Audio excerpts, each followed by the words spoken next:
Now, why is that important? Well, because labor is what's called part of the big two.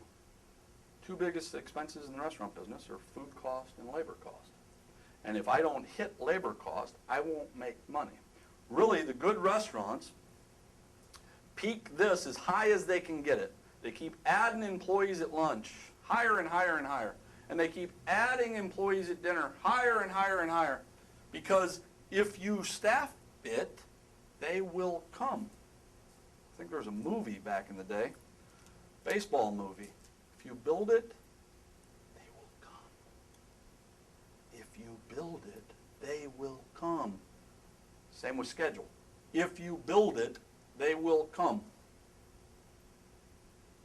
If you don't build it, they won't.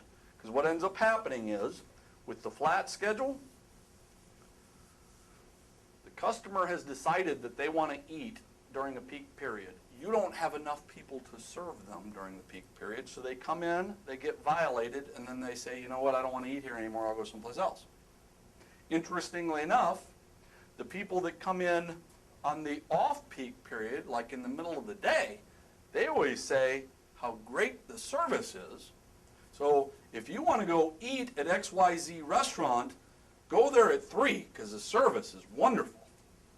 They're now training your customers, other customers, and they've been trained themselves.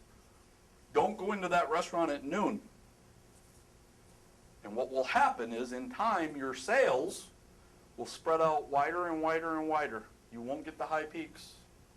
You'll get wider sales volumes, but not high peaks, which means I can't make money. The industry is driven by a lot of part-time workers. You have to have a lot of part-time workers to work small shifts. Oh, I can't find part-time workers. I got to have all these hours for my people. They got to have 40 hours. Okay, well, how many employees you got? I got 15 employees. How many of them get 40 hours? All of them get 40 hours. Okay, well, you'll never make money because you don't need them to all have 40 hours. I'm not going to have enough sales in the middle of the day. I'm not going to have enough sales before we open. I get 0 sales before I open. I get 0 sales after I close. I can't have 8 people closing the restaurant. I can't have 8 people opening the restaurant. And then 8 people at lunch when I'm getting crushed when I need 15. I can't do that. I have to have part-timers. Well, you can't find part-timers. Yeah, you can. I've never found a place in the country that I couldn't find part-timers. You have to pay them more. Think outside of the box. They normally make X. Pay them $2 or $3 an hour more, and you will get them. But yet, they don't want to do that because I can't pay somebody $2 an hour more and I'm paying their bills. Yeah, you can because they're only working 2 hours a day. I need them during lunch. I need them during dinner. And if you do that with your schedule, you will see that you can actually make money off of the schedule. But see, if you're not doing the schedule, you can't think about that. Let me ask you this. You should know your people better than anybody else, right? I mean, you're the boss. You hopefully hired them. You hopefully trained them. You hopefully know the ones that like cats and the ones that like dogs. You should know their family members, what they like, what they don't like, the days they like to work, the days they don't want to work. You should know that. You're the boss. Well, if you're not making the schedule, how do you know when they're supposed to be trained and on what task? See, a lot of the reasons that you find a manager that's sitting in the office not operating anything, they don't know what's going on. They don't have a clue of what's going on with the restaurant. They want to sit in the office, and I'm not sure what they look at in there because there's not all that much you can do. But they want to sit there in the middle of the day. They don't want to have it short-staffed where they're going to have to get up and operate.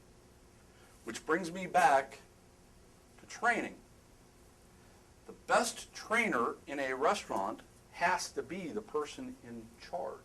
If you look at the greatest NFL teams, for the most part, that head coach is day-to-day involved with the routes that people are running. Day-to-day involved with how they're snapping the football. Now, that's not to say that he doesn't have help, but he's day-to-day involved on the field, in the trenches, working with the staff. And if training is critical to making money, and scheduling both management and employees is the number one most important task, and the manager's not doing it, you may as well forget about making money. I wear this band on my wrist every day. And this band says, "We are a for-profit." Any questions? And actually, there's the red part, which is for losing money, and the black part for making black ink, making money. But see, the manager's not thinking about it. The manager's thinking, I'm just going to delegate the task. The number one task of a manager: do the schedule. Do the schedule.